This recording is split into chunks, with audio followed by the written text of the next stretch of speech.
Blog Talk Radio.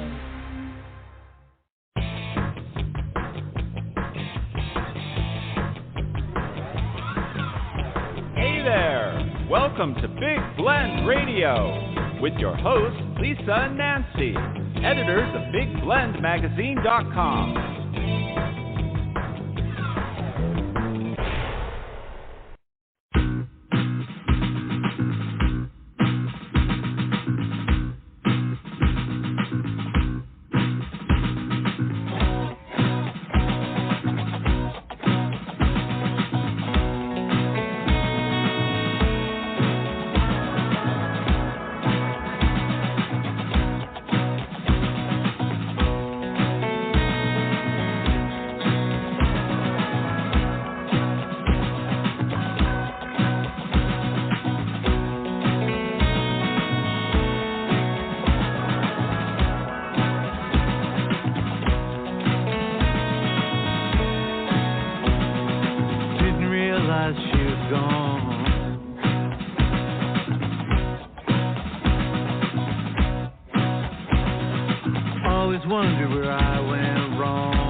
Don't come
Welcome to Big Blend Radio, everybody. This is a special live broadcast. We haven't done a live show for a while. Everything's been pre-recorded through our travels and everything, but we are super excited.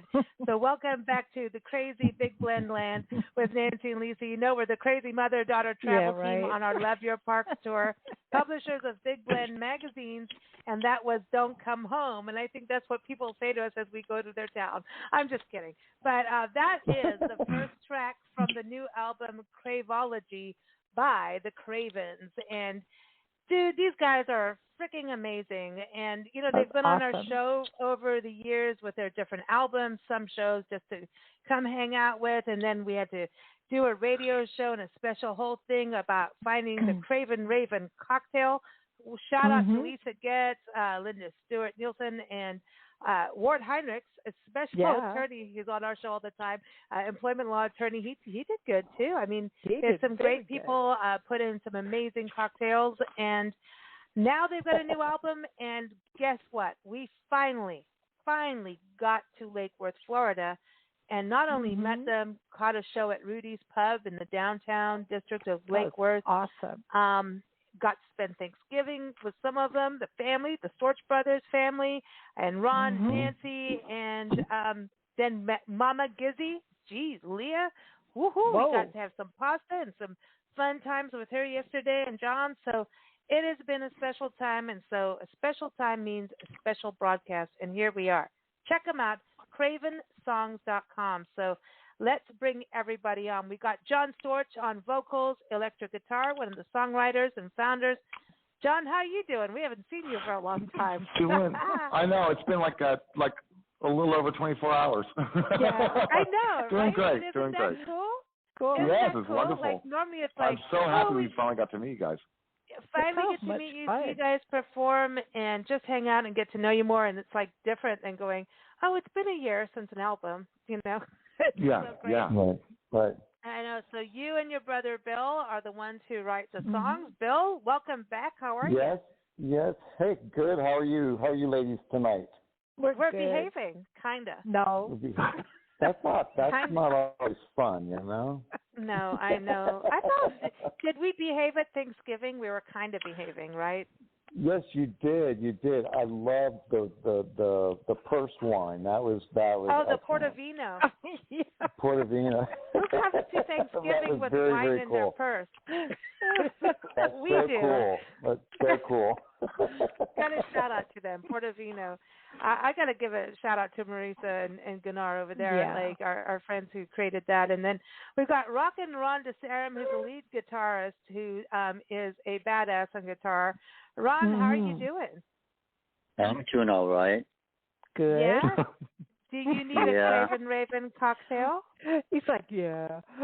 You and Nancy are the ones who voted on that. You're the rum I had hog. too many. I Oh. left my rum bottle here. You did? Oh, you found your rum bottle, Ron? I think I left it here at Thanksgiving. You did? Did you find it? The rum bottle? No. You guys had, like, salt and pepper shakers. Ron definitely brought the rum bottle. He definitely brought the rum. Yeah. See, dude. Not tonight. You know, he has to read Ernest Hemingway because he is the founder of rum in my book. Yeah.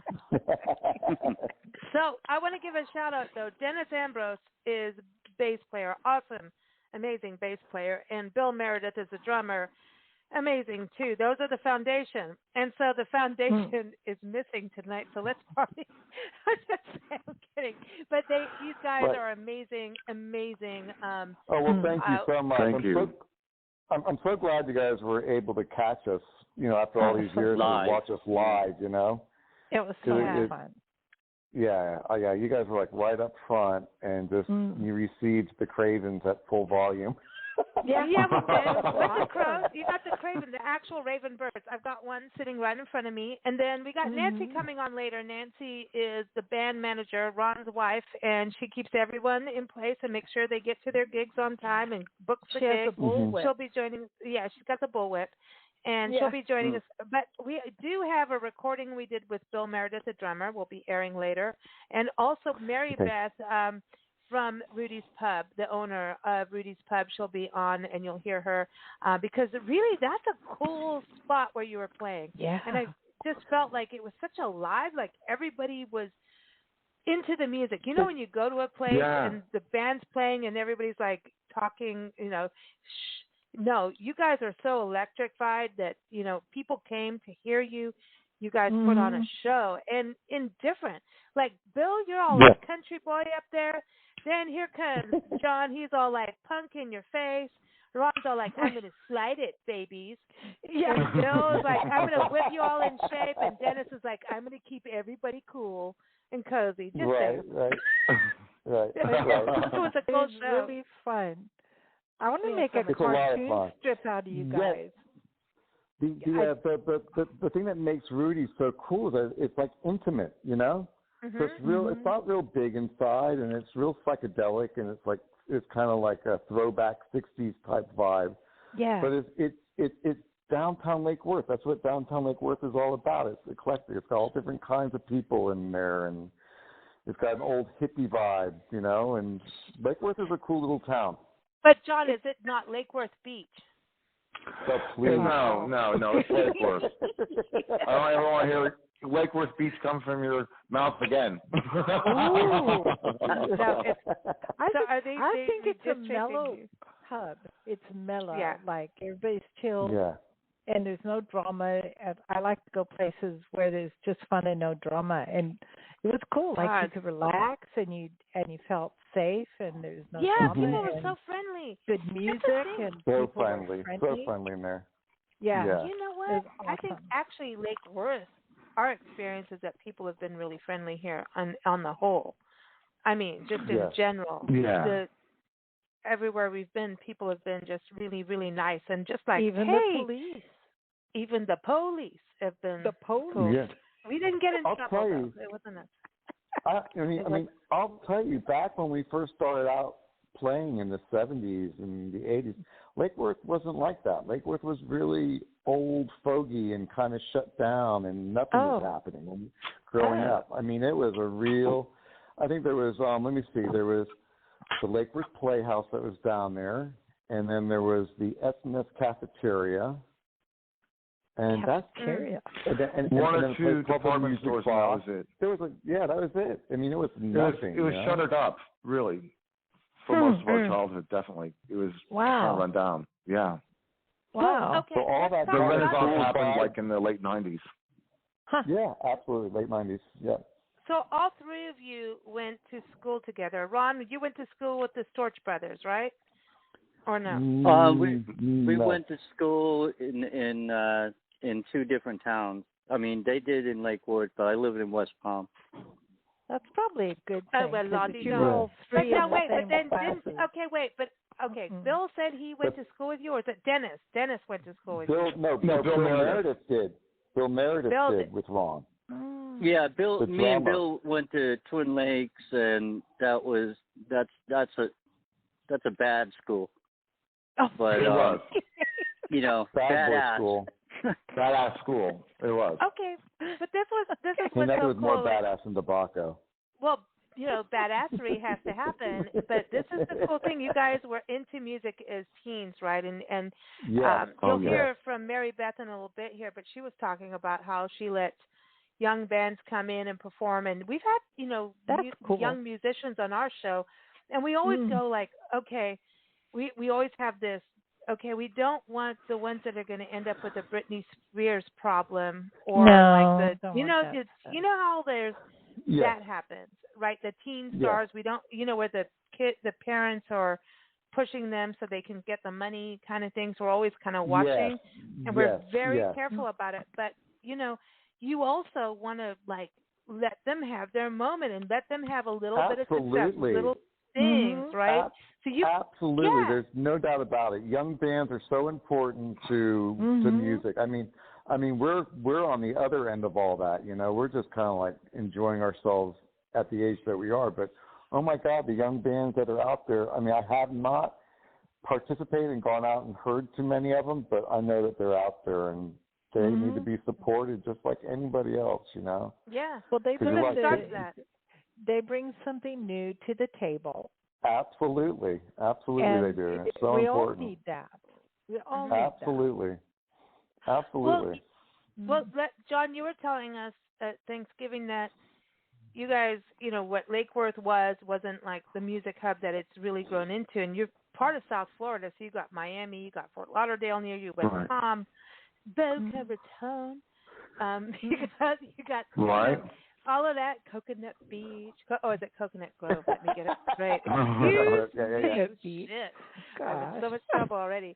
But no, think about it. You've got this huge mecca around you for live music, but you guys thought we got to go to Boston. So tell us, what was it that you got to go to?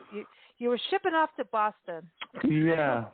What it was that from Miami all the way up to West Palm Beach, and Bill and Ron can attest to this, in the early 80s, with the type of music we were playing, which was kind of like the new wave, punk type, whatever, original type stuff, there may have been like maybe 2 or 3 clubs in that whole 65-mile stretch that we could play that would let us play.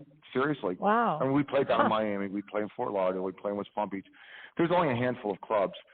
And it was, Boston had a thriving underground music scene, which had bands that were starting to rise to some kind of national prominence or underground prominence. And same with New York City. And they seem to be like the 2 hubs besides West Coast stuff like Los Angeles and San Francisco. So we kind of really flipped a coin and said, let's go to Boston. It was smaller than New York. It seemed like it would be easier to get a foothold. Yeah, get a foothold into it. And, bands were being signed out of there. So that's what we all chose. 3 of you went up, and yet at the same time, you kind of you did in all these different ways have a connection to Bill and Dennis. And Bill wrote about you guys when you came home in his newspaper column. That's right. Yeah, Well, Ron came up about a year after we moved to Boston. Ron came up because his cousin Perry was the drummer in our band, and he's an amazing drummer. And Ron was our roommate for about 2 years, and then he joined the band. So that's how that happened. Wow. But we had known Ron, of course, for a number of years down here in West Palm Beach. Right, and then it's amazing how you guys. It's a small world. Like I was saying about Lisa Getz with the Craven Raven Cocktail, and here we are out west, and she was in San Diego in an area we were. I mean, it just is weird, actually. We're all it is connected. Very strange.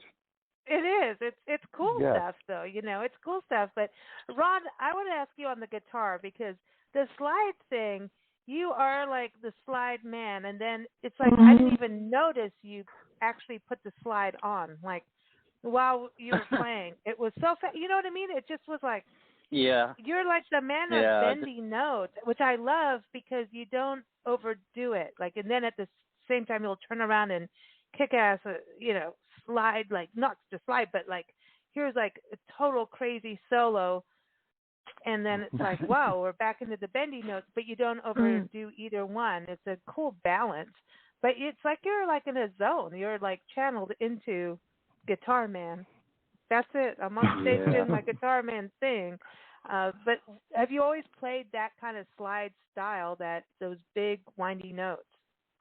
I think I started playing slide probably up there in Boston, like in the 80s, and then it just felt comfortable. So I've always played it with everybody. But on some of these songs, it's all timing. You have to to either you miss a chord or something to put the slide on, or you put the slide on during a break between parts or whatever, and sometimes you have to just drop it to play the next part, But I'm so used to it now, and I love playing slide.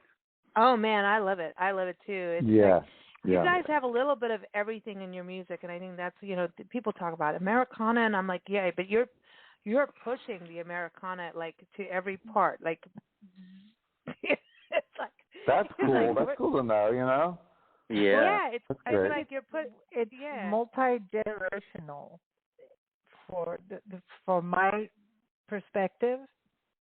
Yeah, I mean, it's 60s, but it's not. You know what I mean? Right. It's like it's on the edge.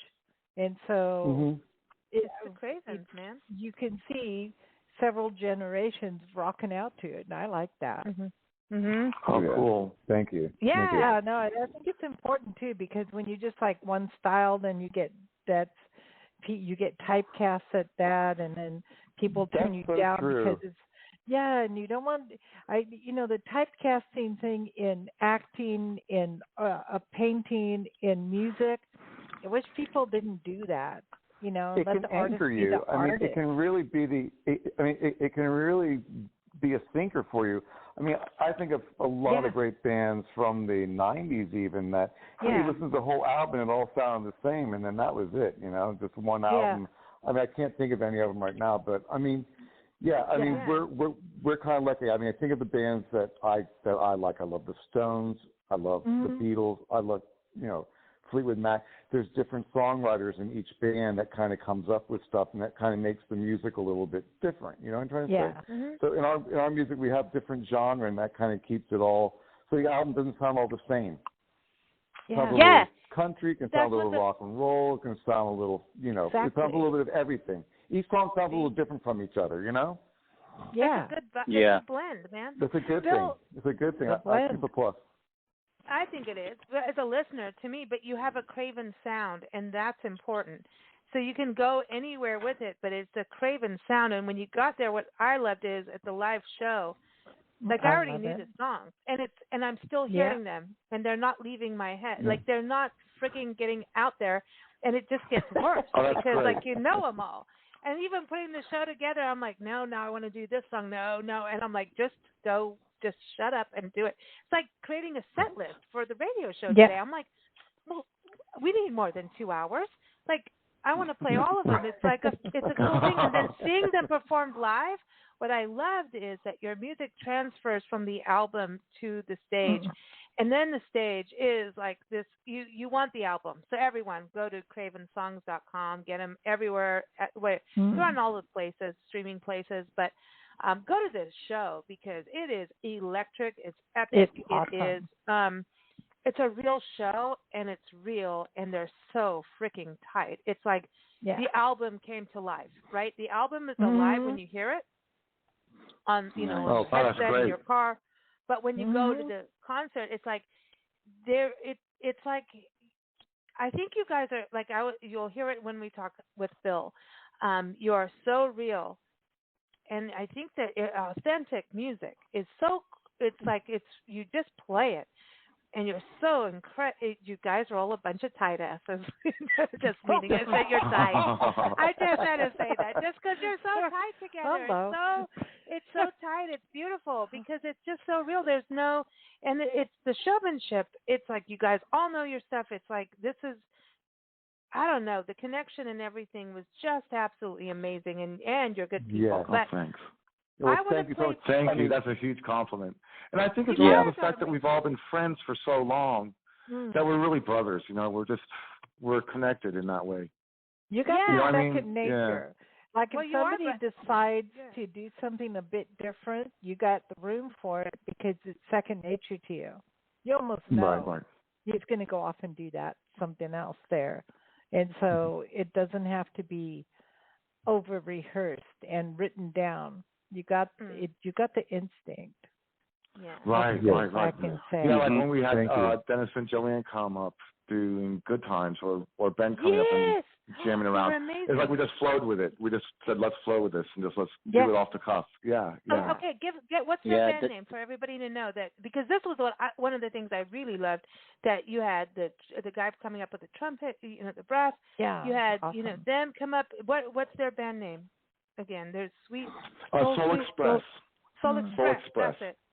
Yes, and then everybody just supported each other on stage and just went for it, which is beautiful. Yeah, absolutely. That was a total surprise. Yeah, we didn't know they were coming. We didn't know.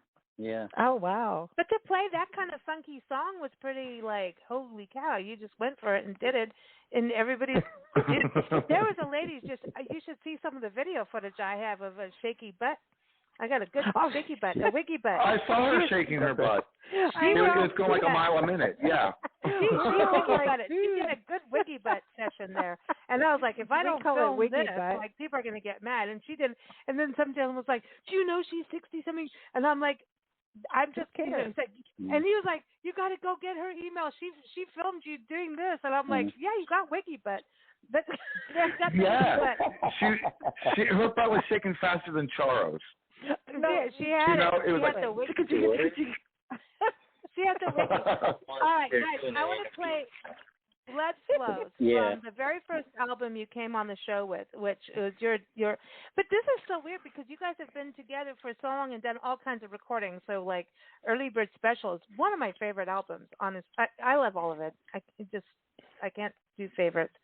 But Blood Flows, I love this, and after that I'm going to play Bill's segment because he talks about the two drumming styles. From Don't Come Home is like, you guys were like serious about that, don't come home. I like that. The drum thing, and then I went, that was like Don't Come Home. Like you meant it. And Cravenology, the album, you guys... Who wrote Don't Come Home? Who was it written for? Like, don't, like, I want to send who was it written for? Bill might have a better insight on that. We wrote the lyrics together, but there might be some situations that you got to call for. Well, yeah, my wife and I at the time when we were writing the lyrics, that she had already kicked me out of the house, and so she was like, so did you write that song about me? And it's like, well, no, not really, but yeah, you know? Yeah. Wow. I think we're going to change it. We were talking to John the other day about, I think it's going to be about a guy who's lost his dog. You know, that's kind of cool too, you know? Leave the dog out of it. You can't do that. No, don't do that. Don't make it the dog. Yeah. No. Yeah, you're watering it down. Don't ruin the dog. The dog. Why water it down? No, because honestly, it was about Bridget. I mean, it was about not, you know, you don't have to come. I don't have to come home. You don't have to come home to me. Oh. Yeah, he had been kicked out numerous times, but it's been a long time since that happened. Well, you guys have the big house. The big house is for that. Yeah, that's the recording place. Big house is exactly for that. And I can tell you now that there's probably not any grown-up that has been in any relationship who doesn't have the Don't Come Home. They already know.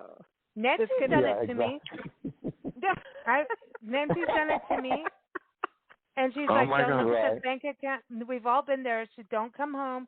You're not the only one that didn't get the Don't Come Home. No, but listen, the dogs always get to come home.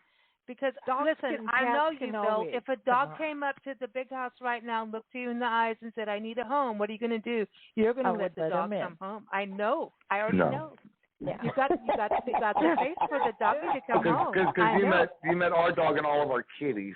Yeah, well, the Shadow, listen. Little man here in Lake-Worth is like all jealous because we came home smelling like Shadow. Like that sounds good. This dog is so like, this is now you go like, I want to meet Shadow.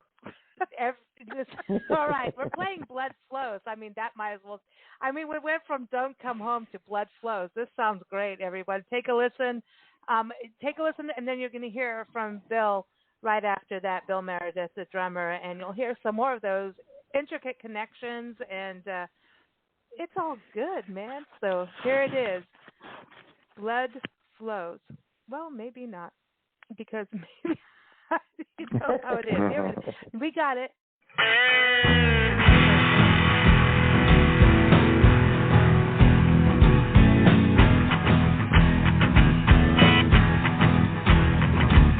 I remember how to talk to me. You talk to me like a bumblebee. She held my hand and she stung me twice. That's when I knew she wasn't nice. Whoa.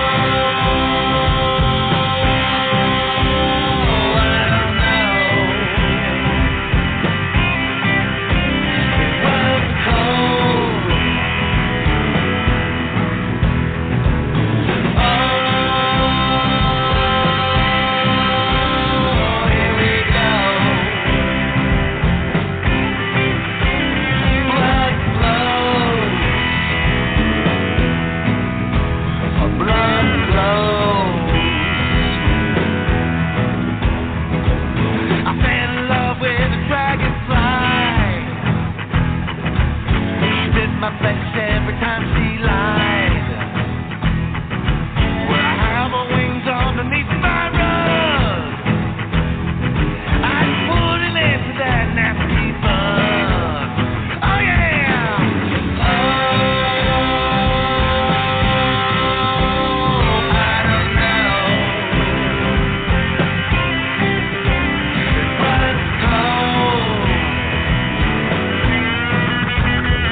on. That was Blood Flows by the Cravens. They're on the show with us live. However, you're going to hear from drummer Bill Meredith that we caught up with a couple of days yesterday, yesterday, day before. And he talks about the song as well as the very first song we played on the show, Don't Come Home, and his connection with Ron DeSaram, Bill and John Storch, the two brothers that write the music. And apparently Ron is the spicy man. Take a listen. Hey, we've got Bill Meredith, the drummer for the Cravens here. And Bill, Nancy and I had a blast watching, obviously, the whole band at Rudy's Pub. But, man, as a drummer, we were just both blown away. You are epic, man. It's incredible. And looking at your career, it seems that music journalism, podcasting, writing music reviews, like music just like flows through you. Has that been something since you were a kid? Pretty much. I coming up through school, I was driving teachers crazy by drumming on desks, and the whole world is a percussion instrument, so I put it to good use. And my dad played a little banjo. My mom played a Hammond organ. But my brother got a drum set for about his 8th birthday and kind of grew bored with it. And I went about bashing it into pieces within about the next year or so. So it really kind of took root. But I didn't get my first official drum kit till I was 18. So I wish I'd started earlier. Oh, wow. But, pots and pans are really cool. They, and Tupperware makes interesting sounds too, yeah. Nancy thinks the top of my head does. It sounds kind of empty. Does too. I'm sure it makes a sound. Bobby McFerrin could definitely get a sound out of most of his body parts. So yeah, he did. Yeah, he's cool, man. It was amazing watching him blow up and do the whole classical side and the do-do-do-doos. We interviewed his guitarist a few years back, and it was really just amazing what they do, just really letting everyone, reminding us all that music, the sky's the limit with music and sound and what we can capture. There's always something new around the corner. For you, what you do a lot of reviews, you do podcasts, you do so much in music. Does that help you as a drummer by being a listener and a reviewer? Oh, absolutely. Yeah. I hear a lot of really good musicians who could be great if they only listened better. I mean, it helps you know when to use space, when not to. It's a conversation with your bandmates, so you don't want to overspeak, and too many musicians make that mistake. So yeah, listening is essential, especially in a band like the Cravens, where we have 3 guitar players and 4 vocalists, and you have to know when not to play and when to play accents that link up with what the other guys are doing. Yeah, because their music, I know, on the live show we're going to be talking about this too, is Cravenology, especially listening to so much intricacy, and can't even say it. It's not even one touch. Thank you. But it creates such dynamics, yet at the same time, there's such a driving sound. But it's like you introduce the songs a lot of time, like, here we are, man, we're going for this journey. And it's almost like you open it up and allow the band to go crazy, but then you bring them home. It's like, come on. It's like, get round them up. Yeah, round them up. It's like, come on down. So it's really... Well, I kind of look at Dennis and Dennis Ambrose, the bass player, he and I are like the sous chefs of the band. And we create the foundation, and then John and Bill are the primary chefs because they're the songwriters, and then Ron DeSaram, he comes in with the spices and the toppings. Yeah. See, it's like a layer cake. Mm-hmm. Yeah, you got to have all the layers to really enjoy it. So it works. It certainly helps, yes. Yeah. With Cravenology, when you even listen to the very first song on the album, and I don't know, just going through all the music, right? Just listening to the different drumming styles, and it because I know it's Americana based, it's Rolling Stones, it's hard rock. There's a little bit of prog rock, a little bit of blues. There's a little bit of everything in there. when Bill and John write the songs, and then it's like it's time to record and go through them with you guys. And I know you and Dennis obviously working so close together. Do they tell you, okay, I kind of hear this beat, this rhythm, or are you putting in all the little dings, and then the big booms, the intricacies in there when it comes to the drums?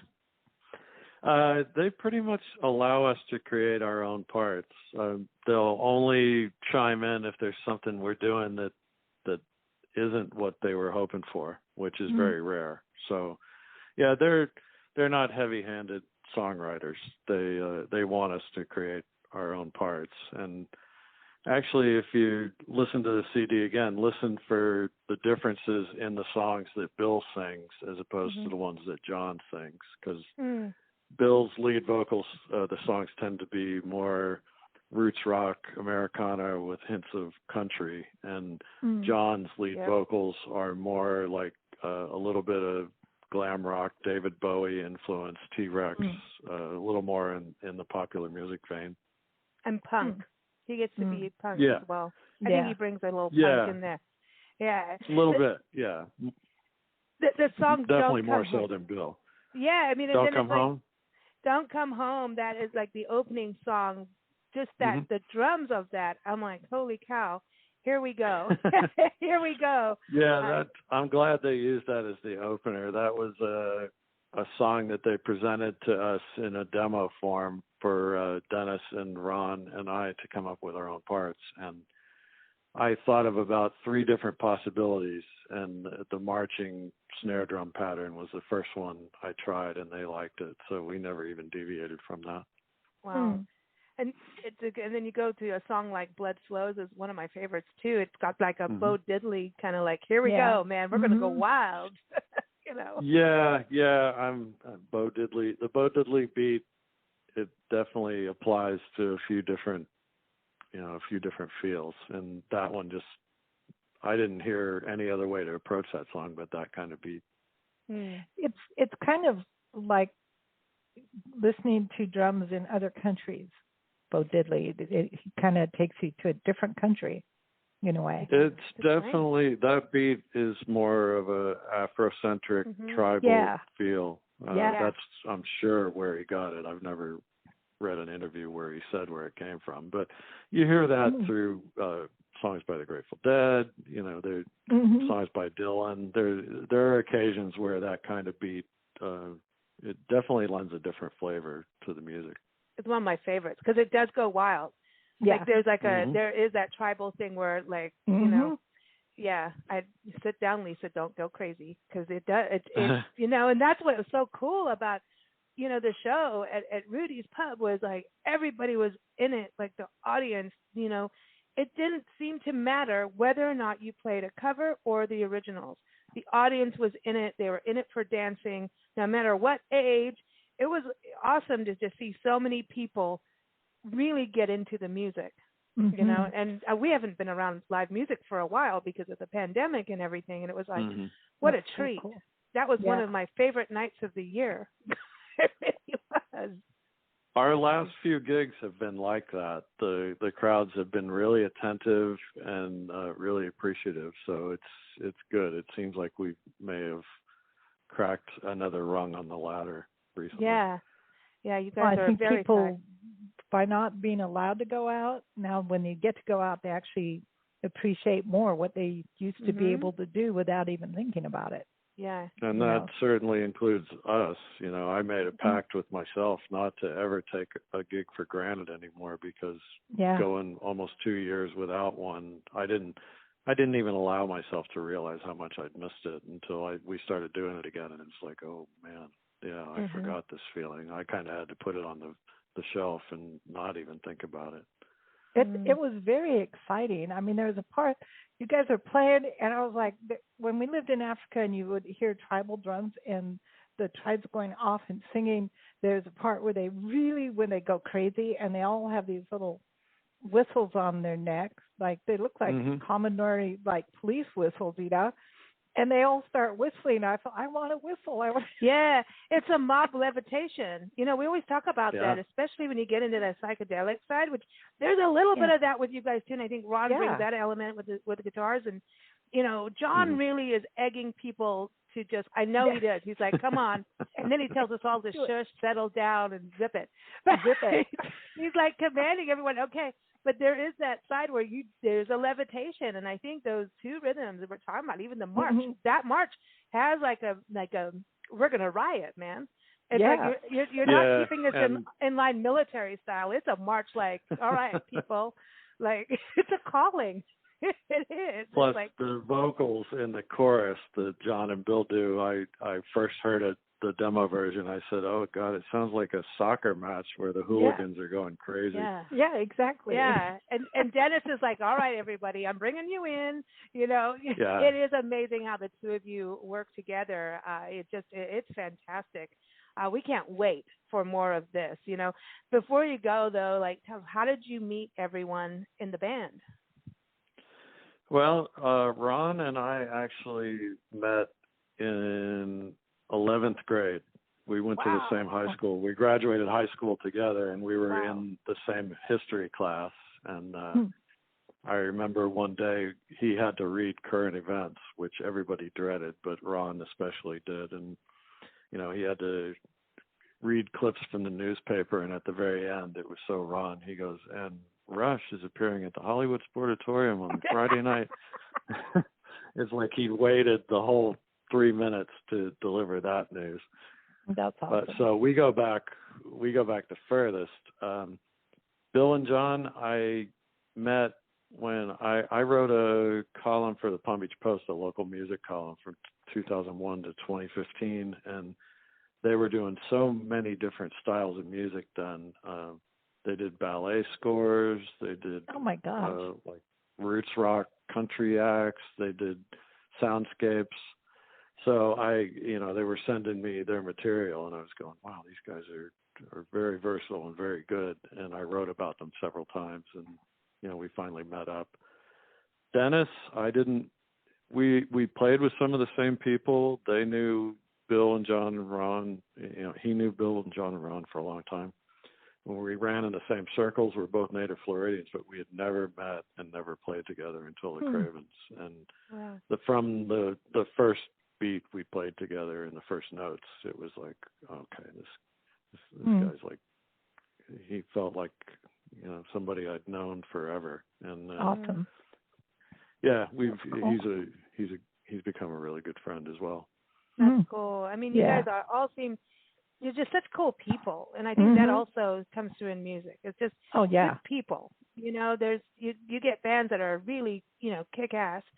And then you meet them, you're like, oh, well, kind of ruins it for you. You know what I mean? It's I know, I hate that. I mean, as a journalist, does that happen? I mean, there's musicians out there, world famous musicians that are like the best guitarists, and then they do something you completely can't stand. And then it's like, now, where do you go with that? How do you handle that? Do you listen to the music anymore? It's a really weird thing to balance. Especially as a journalist. Most of them, most of them are very good at masking whatever inadequacies they have in their personal life, And you hear rumors about some of them, and then you realize they're either true or untrue. But, the ones that I've heard the worst things about, I've never really had the opportunity to write about many of them. I mean, most of the people I've interviewed have been very gracious and very nice. There have been exceptions, and I'm not going to name any names, but I mean, there's always that, But I could name names. I know we won't go there. I could too, but it's better left unsaid. Well, Florida, it's just interesting, the whole music scene. How it's developed and grown over the years, and you've traveled too. I know, John and Bill and Ron up to Boston area. Ron did a stint with a Christian band in Dallas. I'm like, this is you went to Montreal. Yeah, I'm surprised he didn't implode as he entered some of the venues they were playing. Thunderbolt. It's got everyone's and Nancy, I got to mention Nancy. She does awesome. she does all the work that musicians don't want to do, you know, booking and handling finances and publicity. And so, it's a good team. And you need that. You really need that.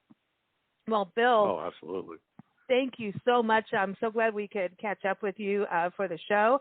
And I'm going to give everyone your website, WilliamMeredith.net. Go check out what Bill's up to. He's got quite a life, man. It's really look at cool. all the people that you played with. All these bands you've performed with. You've shared the stage and open for like B.B. King and Sarah McLachlan. I'm like, wow, like how cool is that? I mean, that would. Do you have to pinch yourself? Like, do you get nervous at those kind of gigs? No. You get butterflies occasionally when you realize you're opening for. I mean, I was playing at Sunfest, the huge festival down here one year. I think it was 1998, and we were opening for Ani DeFranco, and I looked over during our set, and she's standing on the side of the stage looking at me with a big grin on her face. And it's like, why would I get nervous after seeing something like that? It was so cool of her to do that. That's awesome. Well, you're a heck of a drummer and just so steady too. It's just I was just like that. Watching you, I was like trying to photograph, but I was like, dude, look at how he's doing this, man. There's like a whole system going on. It's like a juggler, It's amazing what you do. So thanks so much, everyone. Again, keep up at WilliamMeredith.net and CravenSongs.com.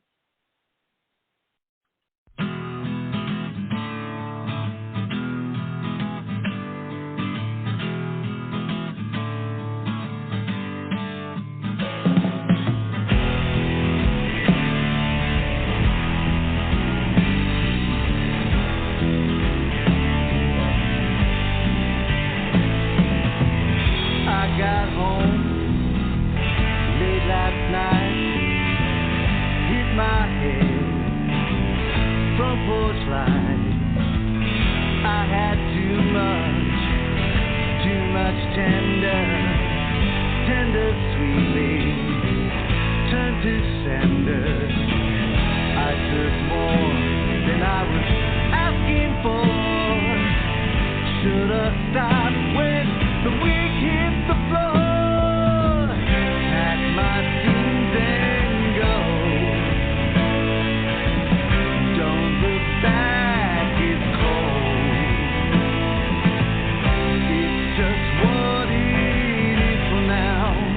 For a little while. A little while. Oh no.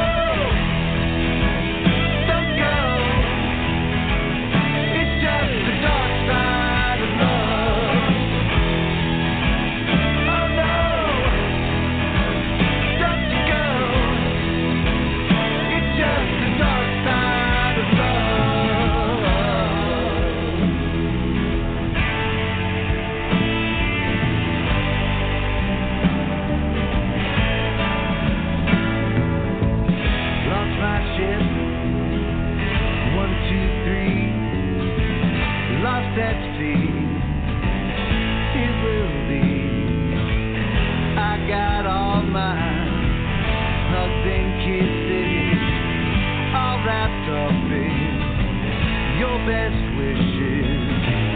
Sometimes I aim too low, speak too soon. It's the way that it goes. I got all this time. Think of what I had when I had it. Darling, I know that you're mine. It's just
You're listening to Big Blend Radio with Nancy and Lisa, and that was The Dark Side of Love, title track to the latest, well, not the latest, the album before Cravenology, which just came out, by the Cravens here in Lake Worth, Florida. It is so cool to be live with them, and we had to play that song because it's still, now I'm going to be playing that around the house and in the car, on the road, whatever house we're in next as we travel. But guys, every time it's good Lisa to have you cooks, back. I go, oh no. Good to have you guys back on the show. Oh, this is cool. Go. Oh no. Oh no. That's it, man. That song. If you guys do a best hit song, I'm just saying that has to be like on it. You know, that has to be on it. I'm just saying. There's a lot of dark love shit going on. Part of the Cravenology is like stuff happens. It's about human relationships, which can get weird and crazy, you know. So listen, we got Bill and John Storch, the brothers who write the music. We got Ron DeSaram, guitarist. We heard from Bill Meredith, the drummer. We also talked about Dennis Ambrose, the bass player who cannot be with us tonight, unfortunately. But we talk about him, and we will continue talking about him. But we also have Nancy, who just joined us, Nancy DeSaram, who is the manager, and she manages Ron, too, which good luck on that, man. But Nancy, welcome. How are you? How are you doing, Nancy? Hello, darlings. You. Hey, you got to take us off speaker or go to another room or something because you kind of have an echo. Got to move around. I know she can dance, too. She's good. She's got, there's a, you got to, better? How are you doing? I'm doing good. How about you? Cool. Oh, we're doing good. I mean, we're having a live show. We haven't done live broadcasts for a while with us being on the road and everything. Everything's pre-recorded, and it's like, okay, everything's pre-packaged. Now we get to be live and raw and crazy, so it's great. And you got to do it if we, saw a live show with you guys, and so it's good. But the Cravens have a lot coming. Yeah. What do you mean? Did we have fun? That's not even a question. Of course we did. We kind of do anything if it isn't fun. I did behave. Nancy, no. And then you gave us the cravens, the actual bird cravens, because they're not ravens, they're not crows. Oh, we've done a lot of things with the little craven. Oh, I bet you have. Everybody expect Priscilla, our pink sock monkey travel mascot, and the craven to be in interesting positions across the country in interesting places. There are a couple. Just watch. It'll happen. You'll see it. But we keep seeing Craven streets across the country. We've seen Craven streets. There's stuff going on in England with the Craven thing, the Craven history. So let's come up with a Craven, by the way. We need to get to this. Yeah. Where did that come from? Ron came up with it. Ron, tell us. That's surprising. Yeah, man. He wanted a parrot from the rum. What happened with it? How did you come up with Craven? Me, John, and Bill were in Canada, in Montreal, and there was a pack of cigarettes called Craven A's. And that's where it came from. Yeah, and when we were in Quebec, that's what we were smoking, were the Craven A's. Okay, but back in Boston, it was a butt of many jokes. And then when Bill and Ron and I started the band around 2013 or so, Ron said, "Well, why don't we call it the Cravens?" And it's like, yeah, that sounds great. So when you were there, were you going to see Bill? Now I gotta. No. No. No, we were he not. Was in two different times. This was like a. Yeah. Well, actually, the same time period. This is like the mid '80s, but we were going up there for Bill's future wife, Bridget, has a like a little resort in this little tiny town called Quaticook, which is in Quebec. About say that again. Maybe 9. The town is called Quaticook, or Baldwin Mills, and it's about 90 miles from Montreal. So we went up to Montreal. We went to Canada. We went to Quaticook. We went to Quebec City and Montreal. Ron and I. Really cool. Yeah. Much history there. There's so much history there. I mean, like French Canadian history, and they have all these festivals, and I mean, all I know is from travelers coming on the show with that stuff. But it's cool. And our English historian, Glenn Burrows, he runs Norfolk tours in England. I'm calling him about this whole Cravenology. He found a lost ancestor in Quebec and his family. Like he did his genealogy, found his family in Canada, went there, found lost soldiers in his family. I mean, the whole thing. It's an amazing story. Lisa, you have relatives in Canada. You don't know that? Well, no wonder I love Canadian humor. Yeah, Canadians are great. Yeah, they are. They're great people. They're nice and mellow, and you know. And they got party. for Sutherland. And the countryside is gorgeous. They've got Joni Mitchell. They have Letterkenny. Have you watched Letterkenny? Letterkenny? No. They have. No, I haven't. Oh, you have to watch it. Everybody needs to watch Letterkenny, and they have Kim's Convenience Store. Everyone needs to watch that too. Right. I'm just saying. They have Schitt's Creek. And they have Schitt's Creek. Schitt's Creek. It's absolutely. That's the best. Yeah, but any country that gives us Joni Mitchell can't be all that bad. No, exactly. Did anybody see? Yeah. What's the whole thing with Brandy Carlisle, like broadcasted anywhere with her doing a Joni Mitchell tribute? Like she did it, and she didn't even like Joni Mitchell until her wife said, "You will listen to this." You know? Oh, I didn't know that. No. I didn't know that. Yeah, she just did a performance for Joni Mitchell's birthday. But yeah, but a lot of look at Neil Young comes out of there. Neil Young, absolutely, yeah. Right. You know, Arcade Fire, yeah. See, what a great band. I'm not going to say Rush.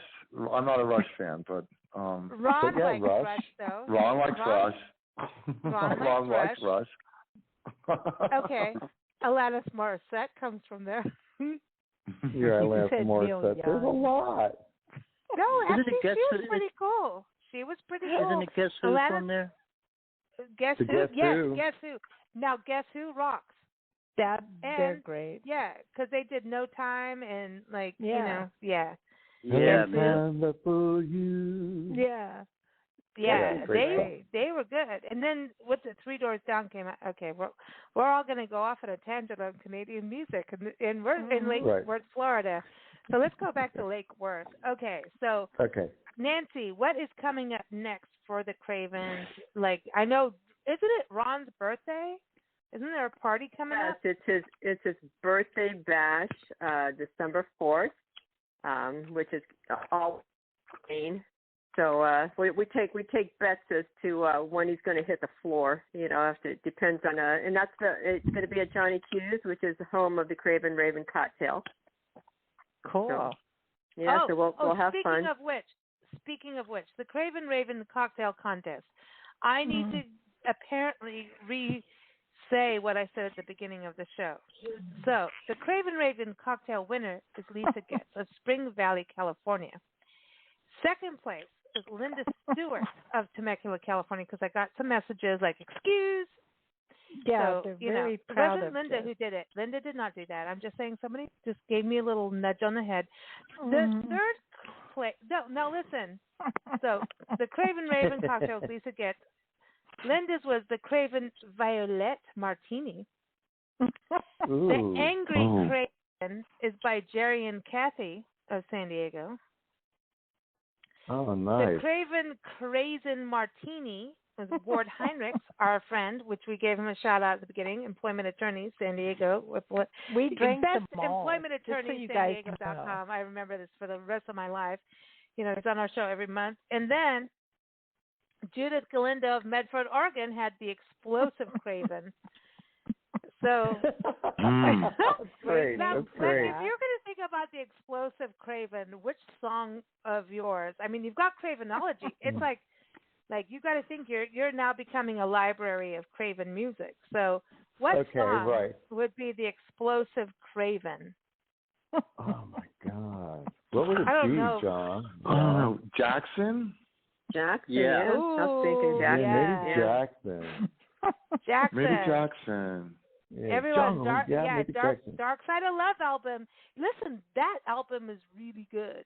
I'm just gonna say. Just saying. Sorry. Oh, thank you. Thank you. I love that. I love that album. It's so cool. But we have Thank to, do our duty and drink all those cocktails in one night. Have you tried it? Have you done it? We did all of them. What do you mean? We did all of Remember, them. we did the thing, and then Ron had Ron to did drink too. them on the other Ron side. did well too. Ron I did did too. it. He's probably going to do it again on Friday. And then it was like, okay, wait a minute, I don't remember how that tasted. Let me taste that again. That was Ron. Yeah, he was drank. He wasn't drunk. He was drank. All I know is Nancy and Ron basically made the winner because they were like rum people, and none of us really had a vote. No matter what, they won. Yeah, they're like, we're winning. This is it, and she's my mother, so I'm not going to say anything. But actually, as far as I'm concerned, they were right. They were right. They were right. Were never wrong. I know, but rum drinkers are never wrong. But you're a Taurus. Ron's not a Taurus. The recipes, when you look at them, a lot of thought was put into them, Yeah, people really a did lot it, of man. thought, yeah. We got to give a shout out to the different fans things were and tried. everybody who did it. We've got to give a shout out to them. Absolutely. There were a lot of good ones. I think we should do it again. All right. I think we should. Yeah. Oh, God. Ron, are you in? Ron, are you in for Sure, more cocktail man. taste? Just Hell do yeah. it, Listen, next time we're doing it in now. Lake-Worth. Listen, next time Already we're doing it in starting. Lake-Worth. He's ahead of you. Oh, no one's ever ahead of us on that. Ron is his own contest. Yeah, let's do it again. Yeah, All we're going to right, do it again. guys. I think it's time for some spontaneous entertainment. So, Spontuneous is an award-winning, best-selling board game in the top of the list on Amazon. Beat up Monopoly 1 year, 2 years, 3 years, I don't know how many years. But we love Spontuneous. It's the song game. You go to songgame.com. Okay. It's the holiday season. Board games come into play. As far as I'm concerned, board games are not just for the holidays. I think board games should be more part of family fun these days. I feel like we should get together and do things, and maybe absolutely. Yeah. They're fun. Yeah. And this one is really fun because it's about music, and you do not need to be a singer to do this. So it's about someone's going to give you a word, and then, you say, the word is mountain. Someone gives you the word mountain, and then you come up with the lyrics of a song that has mountain, and you have to have 5 words. So you say, fire on the mountain, lightning in the sky, or air, I don't know. Ain't no mountain high enough. Yeah, exactly. Yeah, who did Fire on the Mountain? Who did that? Fire on the Mountain? Fire on the Mountain, rumble, run. That was Black Oak, Arkansas, wasn't it? That was, what's his name? Was it Ron? That was Charlie Daniels band. Charlie Daniels. Oh, he died. Thanks, Steph. Sorry. Charlie Daniels died. Yeah. Yeah. Oh, no way. He went into Fire on the Mountain. How dare he? It became a he went to the devil who went down to Georgia because he's looking for a soul to steal. Ouch. Dude, that's irresponsible. Okay, so Nancy DeSaram, the band manager. Let's start with you giving a word. Now, remember, I do have a TikTok thing somewhere here. I haven't done the show live for a while, but we'll find the little TikTok. Oh, I have that's the little, annoying. Be careful it's how you so say annoying. that, Nancy. And we have the Spontuneous clock. And I have it. You have 10 seconds to get to your answer. And if you do not get it, we get to butt pan you. And I love butt panning people. And if no one gets butt panned, I will butt by myself. I don't care. But Nancy, you get to start with the words. So Nancy, please give Bill a word. So are we ready? We're going to start the Spontuneous clock. I'm ready. As soon as Nancy gives you the word. Because the bird's the word. Okay. All right. Let's keep it in Christmassy. Let's do white.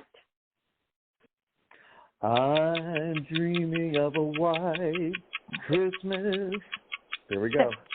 Oh, very good. So easy. So cute, easy. No butt panning there. Jeez. And that's, okay. Bill, you get to give Ron a word. Okay. 2. Wait. The word is 2. Go, Ron. Number 2? Yes. Okay. I've got 2 tickets to paradise. Yeah, you got it, dude. That's a dude. You got it. Any money? I thought for sure you were going to get me Iron Maiden wrong. Yeah. No, that was good. 2 minutes to midnight. Midnight. I can't sing that one. All right, Ron, give John one. Oh, shit.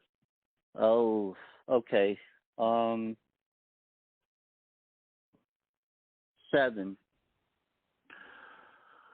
Okay. All 7 and we watch them fall. All 7 and we... Oh, wow. Yeah. That Prince song. Wow. Yeah. Go Prince. Yeah. Yeah, You Prince. played We gotta Purple get. Rain for him, didn't you, at one of the gigs? I remember seeing something on YouTube. You guys played Purple Rain? Didn't you guys do it? We have before. we have? Yeah, we've played it before. Yeah. Oh. I think Prince was a very underrated guitarist. What do you think, Ron, on that? With he's fantastic. Mm-hmm. He was one of the fantastic. best. I don't think people looked at him that way until he died, like what a guitarist he was. I feel like... Oh, yeah, smoking Guitar player, smoking bass player, smoking drummer, smoking keyboard player. He played all the instruments. He played all the different instruments. He was amazing. He's right there with Bowie and the Beatles. He's right there. Yeah. He's just incredible. Yeah. Absolutely love him. Yeah, I agree. Yeah. Absolutely. Oh, Major man. Prince fan. Yep. Would you guys ever have a keyboard player in the band? Bill played keys at one time. I played keyboards at one time. Yeah. We thought about it. Dennis keeps on talking about it. It'd be great to play it. And I was like, I don't know. Maybe. It's just been so long. It's been so long since I've played keyboards in a band, But you never know. Keys are it's just good. One more thing to set up. Songs. Yeah. Well, that's what I think. What I think the part of, like I keep saying in all the segments, is part of the beauty of you guys is that you're so pure and real, and what you record is on stage. It's like, and it comes to life in front of you. That's such a beauty of when it's not, overproduced. All doctored, overproduced, right? Because boy, could we play you some stuff. some other stuff that we used to write. I mean, because we used to write like what Bill said. We wrote songs for. We wrote pieces of music for ballet companies and for children's shows and for. We've done all kinds of stuff. We've written Christmas music. Museums. Yeah.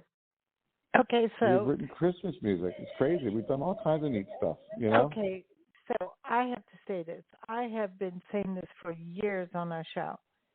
We need a new rock opera. Come on, dudes. Oh no!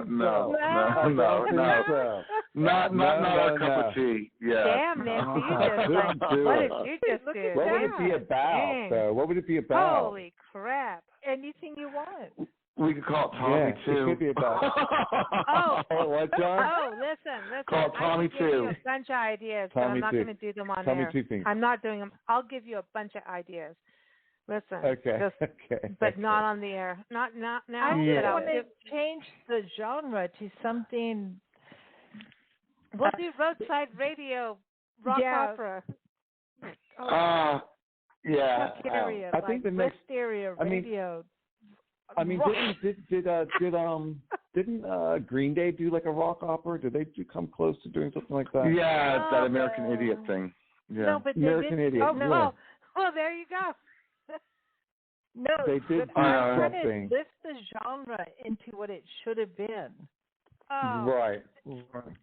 Right. Okay, listen. Come on. I have to play this. I know we've got other couple songs we're supposed to play, but I want to play this. And then Nancy, both Nancy's and I may do Spontuneous if we have time. And we got to play Rudy, right? We got to hear from MaryBeth. Yeah. So I just feel like we've got to have some Dogs in the Sun. I want to hear people to hear the other side of fun. Dogs in the Sun. I know you released this like a while ago, right? Before you wrote Cravenology. And about 3 years ago. We wrote it about 3 years ago, but it was more recent than anything that was on Dark Side of Love. So it seemed like a natural to put on this record. We had like a live recording that we put out as a single last year, and then this is like the studio version of the song. Yeah. So listen, Bill and John, you guys are the songwriters. Like here we are, Lennon and McCartney are like, okay. So Nancy and I have to do this in the magazine. It's like compiled by Lisa, Nancy, Lisa. Who wrote what, and then we go, okay, who did the most in the article, the photography, the whatever. Right. Whose name goes first, whatever. Then you go, like, somebody does this. Yeah, it's like, it really isn't, like Nancy just said, who cares? I don't care. The two of us, we don't care. But it's like, it is important that people know we do it because, like, to know we actually do. I mean, we run magazines, we do all this, but people need to know. So when you going into this process, are you both writing lyrics and music? Do you guys do, I mean, you both sound alike for listeners right now. They're both going, who's John, who's Bill? They both sound alike. I know because we've met you now. But writing stuff, are you both going in with lyrics? You both play guitar, so that's a bonus for both of you. No. Bill comes up with the chord changes and the melodies for the most part. Yeah, lately that's how it's been. It used to be 50-50, but in the last 5-10 years it really hasn't been. So Bill's coming up with the majority of the writing, and then we both work on the lyrics together. And then if there's like little changes, little melodic changes or something, like we'll both work on it together. But cool. That's the way it's been. Wow, yeah. Because it does have a change. What you're just saying, it's changed over time. The early bird special songs, those are more like 50-50 all the way through, because they were written 10 years ago. But really, it was since I started working with Leah at the shop, my songwriting time had been really cut in half. You know what I'm trying to say? Just due to the fact of you're running your own business and it's a lot of work. So that's where the switch really came. So Bill picked up the mantle of keeping the songwriting going, thankfully, and then we both collaborate on the lyrics, So what I'll, and you do a lot of the producing, right? Yes. So what I'll do is I'll run around the house here for a while with a song, singing it without any lyrics. And then John comes in and we hammer out the lyrics together. So So a lot of these songs are just la la la la la la. And then it comes to then between the two of us it comes into shape. No, we're about to play Dogs in the Sun, which we weren't going to do, but we're going to play it. But, like, when you say you're going to run around the house, I'm like, well, they're running around like dogs in the sun, so they got wiggy butt, tails wagging. I don't know if they have clothes not literally on. running around. I'll just be sitting here on the couch going, singing a song without any words. That's basically what happens. Really? And then when we both sit down and I mean, it's like right now we have, I think the last time we counted, we have like 10 or 11 songs. We have 10 songs in the oven. 10 songs are just ready, just for lyrics. And as soon as we they're done, we'll do another CD. We could have done a double album because we're ready with a whole another album. Yeah, then it would be called Craven Raven-Dology. 1 and 2. Then it would be a rock opera. But and Ron would do some Brian May on it. No, but your lyrics are badass. Listen. The lyrics. This is what's fascinating to me. The lyrics, like Paul and the Thorn, like the lyrics. That's in some insane shit. I mean, I was listening to that over and over, and in the when I got the CD from Nancy, at Rudy's. And you have the whole thing about like the foundation not burning. You don't want the foundation, the house burning. Right. And you think about that as a band, and come on, that's some serious lyrics shit going on. Yeah, that was actually written. Bill and I were working on the lyrics the night that we found out that a very close friend of ours passed away. So the lyrics are definitely colored by that evening. That's where the chorus chorus came in. Step back and catch yourself. Make room for everyone else. Wow. Because one day everything's go. It's going to be gone. Yeah. We're gonna. I want to play everything on the album. It's such the album, and I think the name is so perfect, Cravenology, because it is like a cycle of life. Yes. Yes. Exactly. It's perfect. It really is. Well, thank you. And it is. Thank you. So we're still going to play Dogs in the Sun because we need to have some uplifting because, you know, we do. Everyone, listen, it's fun as hell. I watch my language. You know what I was going to say. It's so fun.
We're gonna run till we run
Everybody, that was the Cravens, and that was Dogs in the Sun from their album, their latest album, Cravenology. Go to cravensongs.com and get it everywhere you can.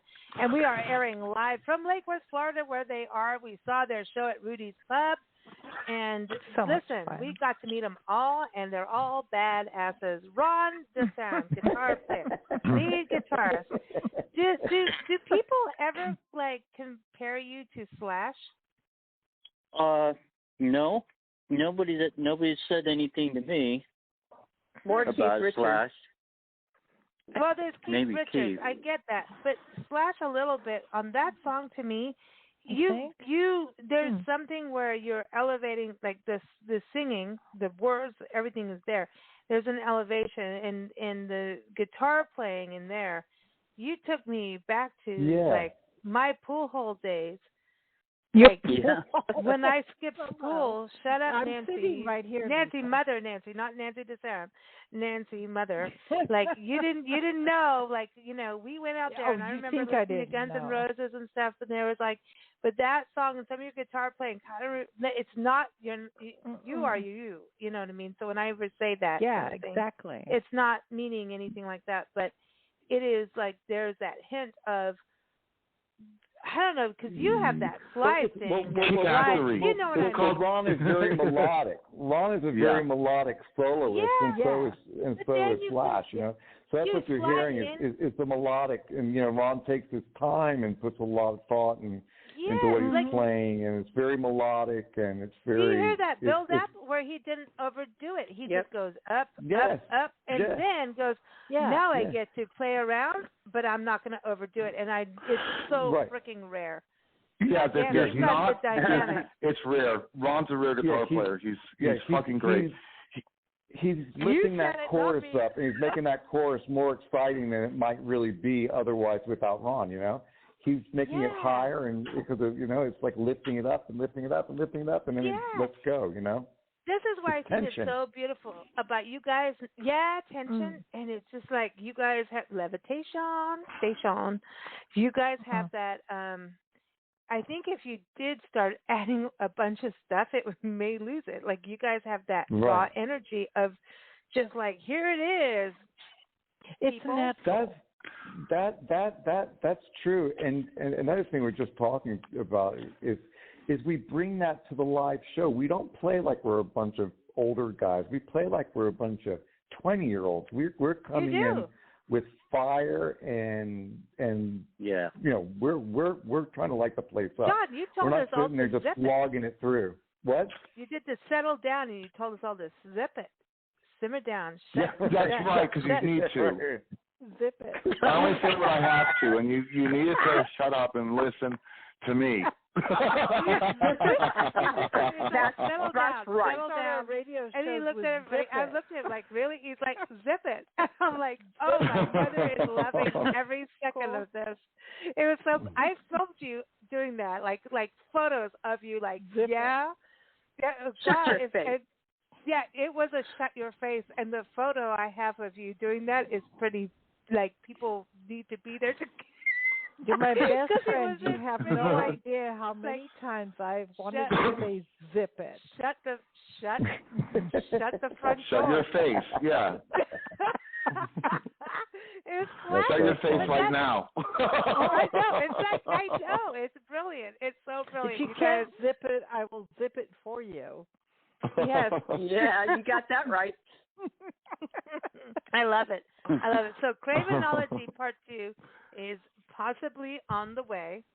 I love this. Yeah. I love it. But I do want to give a shout out. Nancy, you run around getting the gigs and shows, and we were talking about Rudy's Pub being such an amazing venue. From us, we had no idea.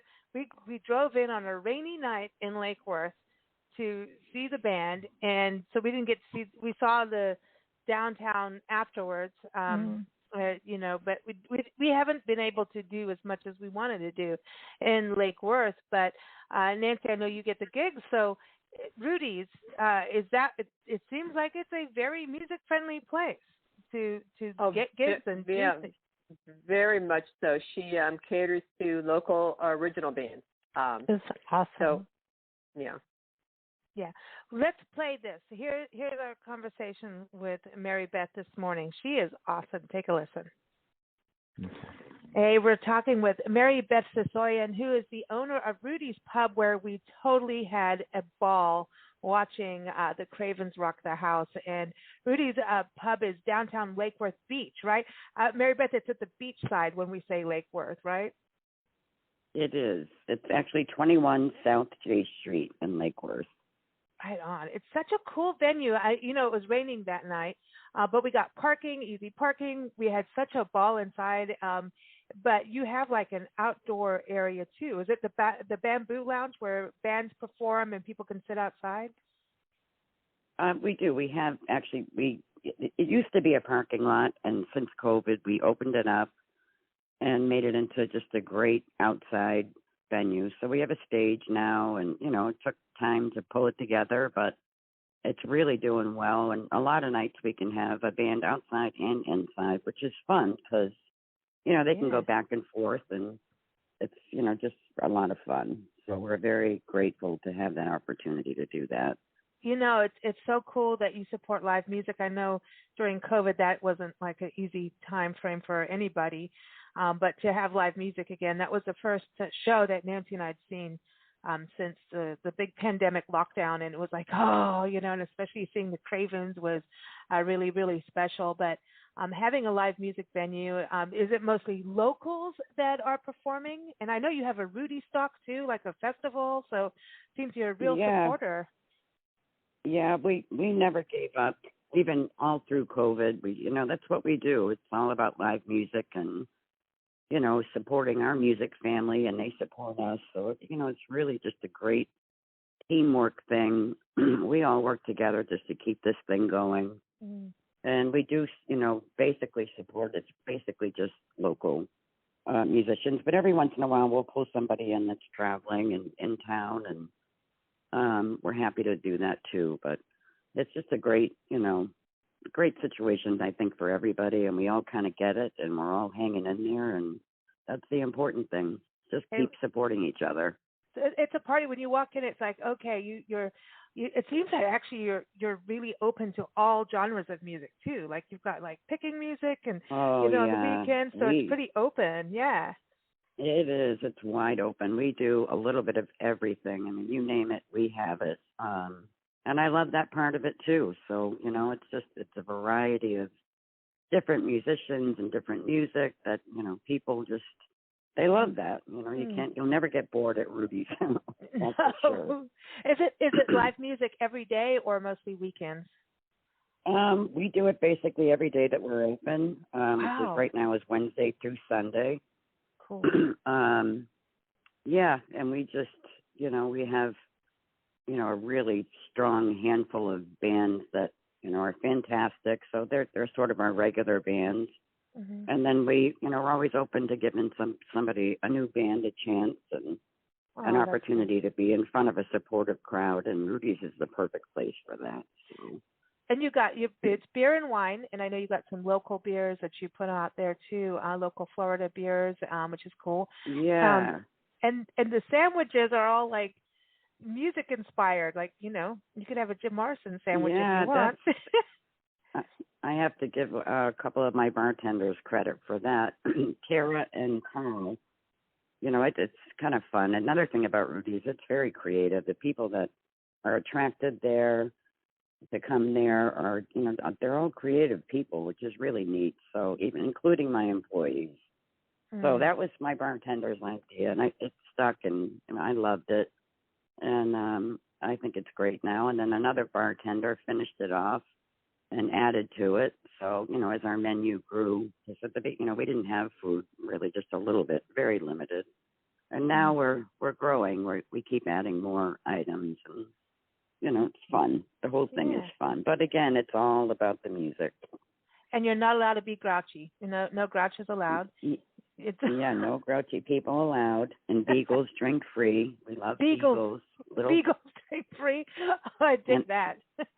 Beagles and get beautiful, beautiful, friendly dogs are allowed out in the back, which is great. So we love that too. And we're family oriented. We want the kids there. We also do we promote a lot of the younger, bands. And they're fantastic. These kids are just amazing. So we do a lot of that, and we're proud to do that. That's and nice. The kids love it. Yeah, it is. So we do everything. So that's I'm cool. really proud of that. So tell us about the cardinal that inspired the name Rudy's. Rudy is a wild red cardinal that lives in my backyard, and I feed him every day.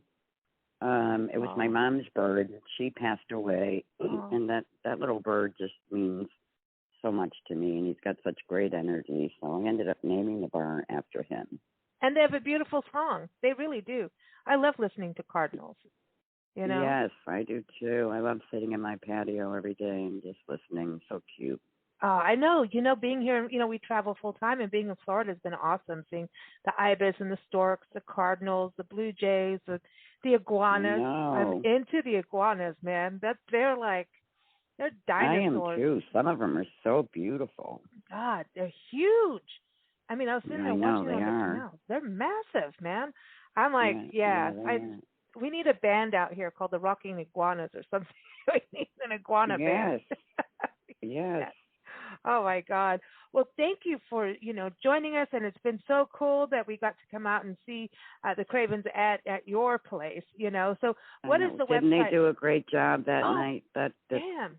The Cravens are amazing. And not only what they do, but the people that follow them. They've got such a great crowd. The energy in the room when they play, it's just like this huge family of really awesome people and fantastic music, so they got good it's energy. Just a great combination. It is. They're not a great grouchy. show. They're not grouchy. They are the nicest people. Mm-hmm. The whole crew, and it's they're just so nice, and everybody they attract are the same thing. So and we're really lucky to have them at Rudy's. That was a really fun night. I'm glad that was our introduction to them being live and to meet you. And I just had that experience, and we're like, we don't want to leave. This needs to just keep going all night long. We want to party. I know. It really was just such a great night. But I'm really happy to meet you. And again, thank you for including us. Oh, you bet. I want everyone to know your website. So when you go to Lake Worth, go to Rudys-Pub-Lake-Worth.com. Keep up with them, their music calendar. Don't be grouchy. You can't be grouchy in Rudy's. It's impossible. There's good music, good food, beer, wine. Everyone's happy. It is just a cool place, and it's just so laid back. Lake Worth is just so unpretentious, which I love. I mean, there's something about that. We're losing places like Lake Worth across the country, and I love, Nancy and I, as we travel, going and seeing places that keep their identity and their character and spirit. And I think that's definitely from where the location you're in and the area is very much like that. So it was just refreshing. So thank you so much. It's been a pleasure, MaryBeth, and keep on rocking. And before you go, when do you have your Rudy Stock, your festivals? Oh yeah, this will be our 13th festival, and it's January 15th and 16th. 2022. Okay, cool. Good timing for everyone. I'm glad I asked. Well, thank you so much. You take care. All right, honey. Thank you so much. Have a great day.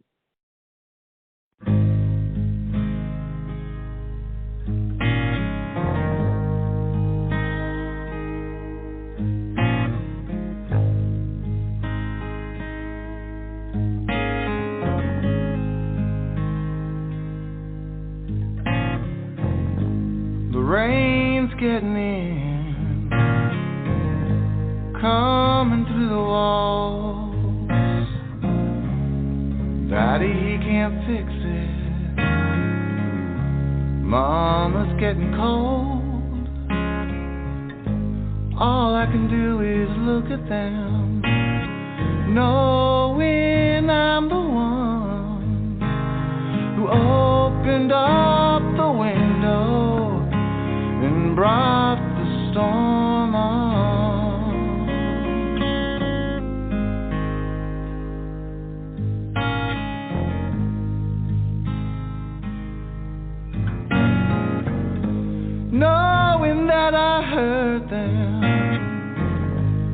what I had to say. It doesn't change the outcome, only how we pray. A family's more than memory. There's always yesterday. It's hoping that tomorrow you'll be here just like today. So dust yourself off again, scrape it off your shoes.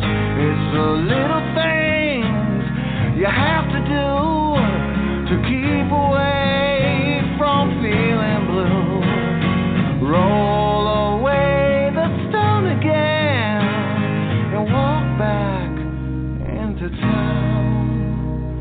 You don't need to say a word, 'cause you already broke it down.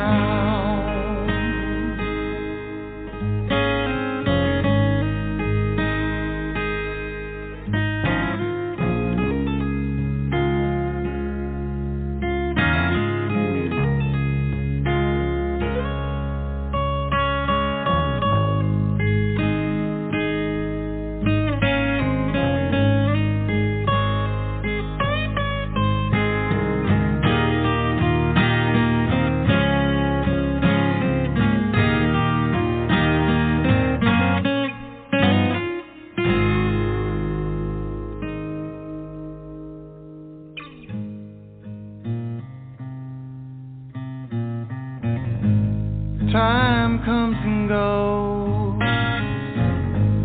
things always change. A sense of forgiveness,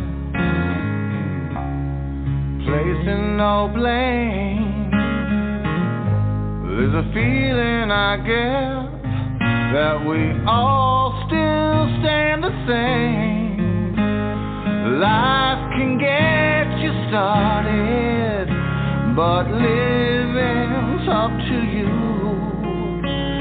So open up the window and look for something new. Hey everyone, you're listening to Big Blend Radio with Nancy and Lisa, and we are live with the Cravens out of Lake-Worth, and that's one of my favorite songs. It's Roll Away the Stone from the Early Bird Special. We always love the special, and this was like a hidden set of songs. John, tell me about Roll Away the Stone. I know we've done this on the show before, but that song, like, seriously, did you guys, I know these were hidden songs you found, and did you re-record them, or were they recorded? No. What's These going on? were the original recordings, yeah. Oh. And we stumbled across the tracks. This is after we did the first CD, and we wanted to do a follow-up before we started recording the second CD, and I stumbled across them, and there were 5 songs that we had done, Ron, Bill, and I, and then with Bill Meredith on drums, and then this was before he was in the band, and then Jimmy Meredith on violin, and which was Bill's wife at the time, and John Ralston, who's a fairly well-known independent artist, indie artist, did some background vocals on a few of the tracks, and it's deep. I have to say, it's a deep album. I love Early Bird Special. That is like my grandmother in my ear for so many years of my life, going, it's going to happen, that's going to happen, this is how you handle it, and dig deep in your soul. And it took me right there. I'm like, I'm going to cry, dude. I know. That song. It was written about Ron, and it was written for Ron, because Ron was going through a really hard patch at the time. And I won't go into the details, but Bill and I were concerned, and we wrote that song about him and for him. Ron, you're here, though. You're here and alive and happy and well. He certainly is now. He's better than ever. He's much better now than he was then. And and Ron is fine and happy. He's married and happy. He's got Nancy. And Nancy, I'm giving you a word. We haven't butt panned anybody. We got to do a butt pan. But I don't. Okay. Give me one.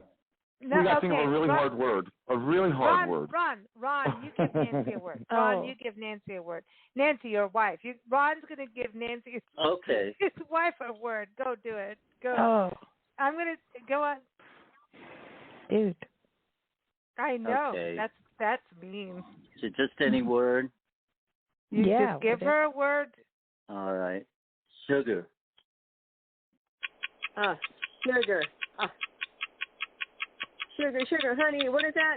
Joking the Pussycats? No, Archie's. Is it Archie's? Sugar. That's a butt pan. You get butt pan. No, it is a butt pan. That's a butt pan. She didn't sing the lyrics. It's a butt pan. She didn't sing the lyrics. She didn't sing the lyrics. Sugar. Honey, now, sugar. I don't know the rest of it. But I still get the butt pan.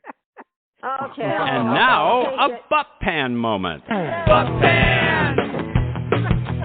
Butt pan! Butt pan! Butt pan! Butt pan! You're a butt pan!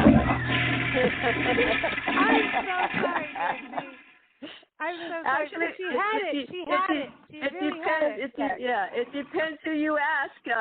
That it is quite true. You had 5 words. You had sugar. No, honey. She was right. She was right, but she didn't fill the 5 words. I'll take it. I've been called worse. She takes one for the team. She's the manager. She has to take one for the team all the time. She'll take the butt pan. What is the hardest thing of being a manager of the Cravens? Well, she dropped. She went away. She took that well. Oh, God. She dropped She's just thinking. She dropped away. She'll come back. I don't know. I didn't mean it that way. Oh, my God. Okay. Okay. But we are going to close with Paw on a Thorn, and I think that song is really cool. John, Bill, Ron. Okay, wait, Nancy's back. Okay. I gotta make sure you're back. You didn't get that mad at us, right? I didn't know. My call dropped. I don't know what happened, but I'm back. I had to make sure. I'm like, okay, we're all good, right? Because you had the words. You had the words. No, we're good. I said I'll take it. Everyone, Spontuneous is fun game. We've got to give a shout out to them because, it's the holiday season. Board game. Yes, absolutely. Buy the game. Buy the game. Absolutely. Honestly, it's fun. It's fun. Oh, it's a lot of fun. When you play the game in real life, do you really get spanked? No, you don't get spanked or butt pan. No? Yes, you do. But you can do whatever you want to do in your own family. So no whips are involved, huh? That could be involved in your. Well, you and Ron can do what you want, in your family. Ping pong paddles are good. Oh, they are. Yeah.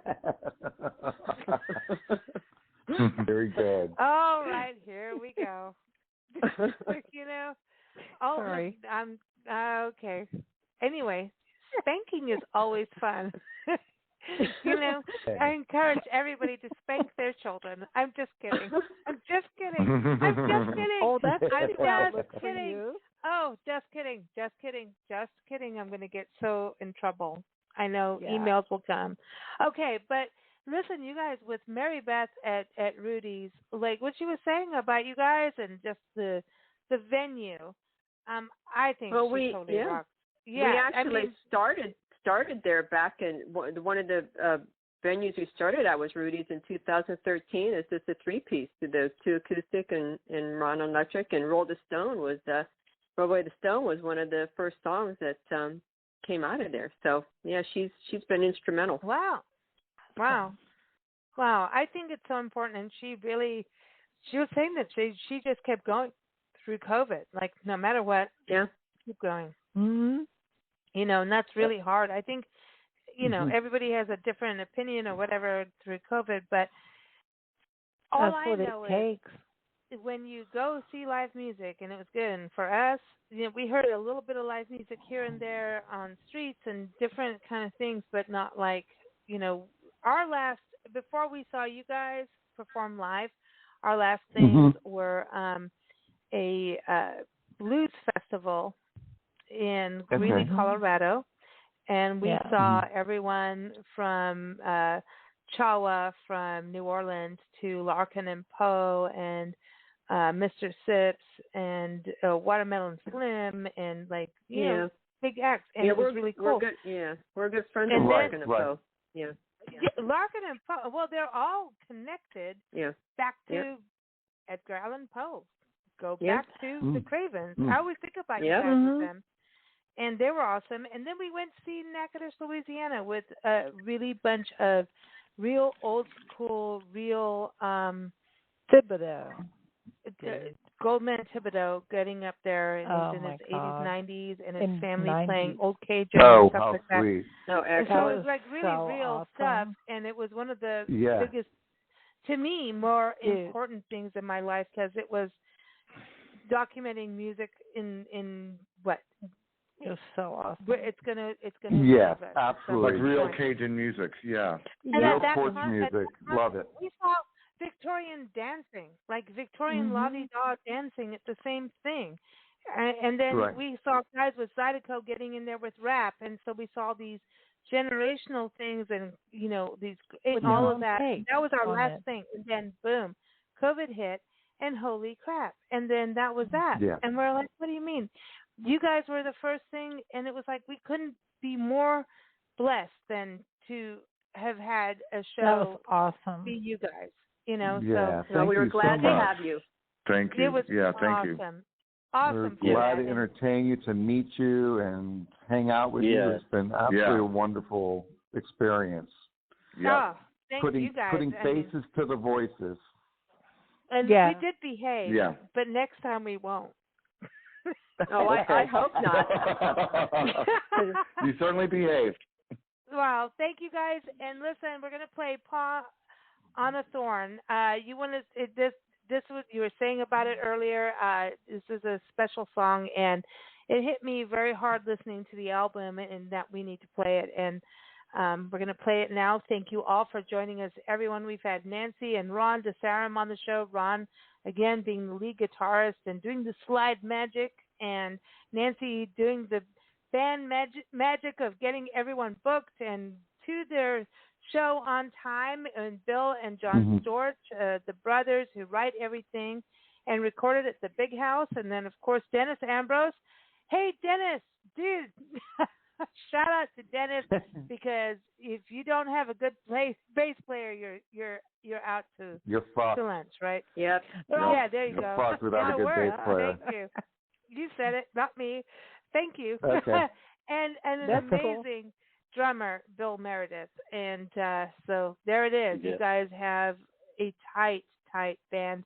I said tight asses earlier, so I'm just saying. Yeah, dude, you shouldn't do that. I shouldn't say, but somebody else said something I wanted to say. That's good. So here it is. We're going to play Paw on a Thorn. Thank you all for joining us. Keep up with the Cravens at CravensSongs.com, and of course keep up with us at BigBlendRadio.com. We air daily at 4 p.m. Pacific time, 7 p.m. Eastern time. So thanks everybody for joining us. Thank you, Cravens.